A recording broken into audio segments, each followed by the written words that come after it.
She gave me a shocking ultimatum about her ex. Then alimony hit her hard. Those words still echoed in my mind, but in that moment, I could barely even breathe. I had walked into our bedroom that evening expecting the usual quiet comfort home, just a soft-from-the-ceiling fan, the faint scent of her lavender perfume. But instead, I found her standing by the window, her face pale, eyes sharp, and a tension in the air that made my stomach knot. "Listen, we need to talk," she said, her voice tight, almost brittle. I felt the unease coil around me instantly. Something was wrong, more wrong than I had ever imagined. "What is it?" I asked, trying to keep my voice steady, even as a flicker of fear crept in. She hesitated, biting her lip as if weighing the weight of her next words. "It's about him," she finally said, and my heart sank. "Who?" I asked cautiously. Her gaze fell to the floor. "My ex.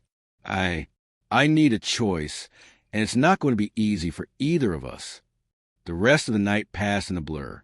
She didn't elaborate, and I didn't press, yet something had shifted irreversibly between us. Sleep was impossible. Every creak in the house sounded like a warning.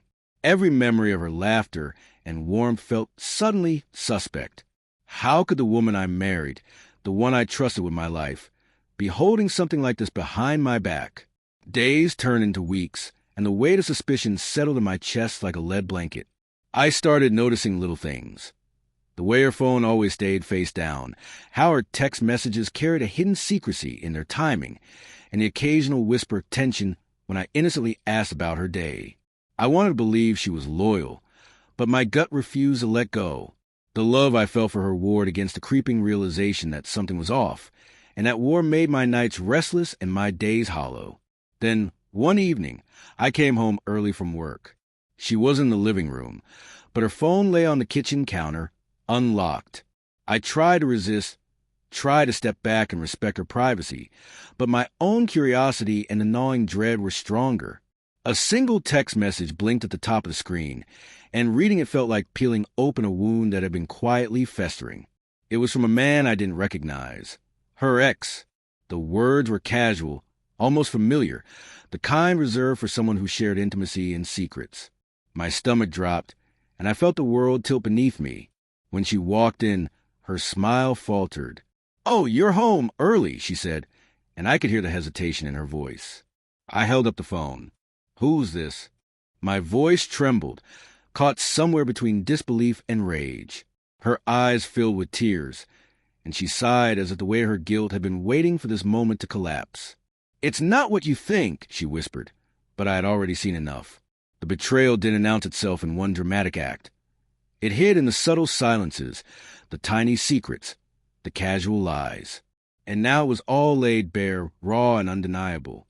The confrontation that followed was electric and devastating. Words were exchanged in trembling bursts, confessions and denials, excuses and sobs. She spoke of unresolved feelings, of loneliness I hadn't noticed, of decisions made in moments of weakness. I listened, silent, my mind tearing itself in two. Part of me wanted to forgive, to cling to the life we had built. But another part, darker and more furious, knew trust had been shattered in a way that could never be repaired. Weeks later, the courts weighed in. The marriage unraveled with a precision that was as cold as it was final. Alimony settlements hit her hard, stripping away the financial security she had once assumed she could manipulate. I watched as the woman I had loved so fiercely faced consequences for betrayal she could no longer hide. There was no satisfaction in her struggle, only the stark, bitter clarity of truth. I left our shared home with nothing but my own integrity intact. Every step felt surreal, every memory of her bittersweet. Betrayal had hollowed me out, but it also reminded me of the fragile, precious nature of trust and the strength it takes to rebuild oneself after it's destroyed.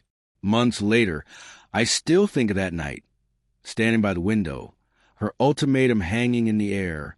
I still feel the echo of heartbreak, but I also feel a quiet, resilient freedom. The love I had for her will always be a part of me, but so will the knowledge that even the deepest bond can be broken, and that surviving it requires courage, honesty, and the relentless pursuit of self-respect.